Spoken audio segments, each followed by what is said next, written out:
চলমান যুদ্ধে ইরানকে কাবু করতে দেশটির সামরিক ও পরমাণু স্থাপনায় ব্যাপক বিমান হামলা চালিয়ে যাচ্ছে যুক্তরাষ্ট্র। কিন্তু এরপরেও ইরানকে দমানো কিংবা তাদের পরমাণু কর্মসূচি থেকে ফেরাতে পারছে না মার্কিন বাহিনী। এই পরিস্থিতিতে ইরানের নাতাঞ্জ এলাকার পিক্যাক্স পর্বতের ভূগর্ভস্থ পরমাণু কেন্দ্রটিতে তীব্র হামলার হুমকি দিয়েছেন মার্কিন প্রেসিডেন্ট ডোনাল্ড ট্রাম্প। ওভাল অফিসে সাংবাদিকদের মুখোমুখি হয়ে ট্রাম্প জানান, অতি শিগগিরই মার্কিন যুক্তরাষ্ট্র এই কেন্দ্রে আঘাত হানবে। সেই আঘাতের তীব্রতা এত বেশি হবে যে তা ঠেকানোর ক্ষমতা ইরানের নেই বলেও দাবি করেন ট্রাম্প। তবে যুক্তরাষ্ট্র সত্যিই কি নাতাঞ্জের এই অতি সুরক্ষিত ও মাটির গভীরে অবস্থিত পরমাণু কেন্দ্রটি পুরোপুরি ধ্বংস করতে পারবে কিনা তা নিয়ে প্রশ্ন উঠেছে। তেহরান থেকে 240 কিলোমিটার দক্ষিণে এবং নাতাঞ্জের প্রধান পরমাণু কমপ্লেক্স থেকে 2 কিলোমিটার দূরে পিক্যাক্স পর্বতের অবস্থান। 2020 সালে নাতাঞ্জ কেন্দ্রে এক মারাত্মক বিস্ফোরণ ও হামলার পর এই কেন্দ্রটি তৈরি করা শুরু করে ইরান। দেশটির পরমাণু শক্তির তৎকালীন প্রধান আলী আকবর সালেহি স্পষ্ট জানিয়েছিলেন, শত্রুপক্ষের হামলা থেকে বাঁচতে অত্যন্ত আধুনিক ও সুরক্ষিতভাবে এই পর্বত কেন্দ্রটি তৈরি করা হচ্ছে। এটি সমুদ্রপৃষ্ঠ থেকে প্রায় 1600 মিটার উঁচুতে অবস্থিত এবং প্রায় 2.7 বর্গ কিলোমিটার এলাকা জুড়ে বিস্তৃত।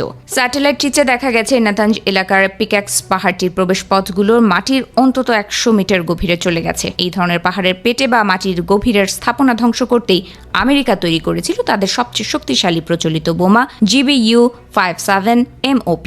এটি একটি 30,000 পাউন্ডের বোমা। বিস্ফোরণের আগে এটি মাটির বা শক্ত পাথরের অন্তত 60 মিটার বা 200 ফুট গভীর পর্যন্ত ভেদ করে ঢুকতে সক্ষম।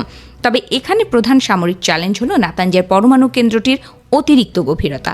পিক্যাক্স পর্বতে অবস্থিত পরমাণু কেন্দ্রটি 100 মিটারেরও বেশি গভীরে বিস্তৃত।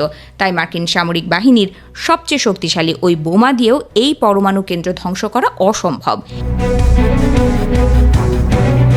এই পরিস্থিতি মোকাবেলায় একই জায়গায় পরপর 2টি GBU-57 বোমা ফেলার চিন্তাভাবনা করছে মার্কিন প্রতিরক্ষা সদর দফতর পেন্টাগন, যাতে প্রথম বোমার গর্ত দিয়ে দ্বিতীয় বোমাটি আরও গভীরে পৌঁছতে পারে। কিন্তু গ্রানাইট পাথরের পাহাড় ভেদ করে এই কৌশল ঠিক কতটা সফল হবে তা নিয়ে মার্কিন সমরবিদদের ভেতরেই চরম অনিশ্চয়তা রয়েছে।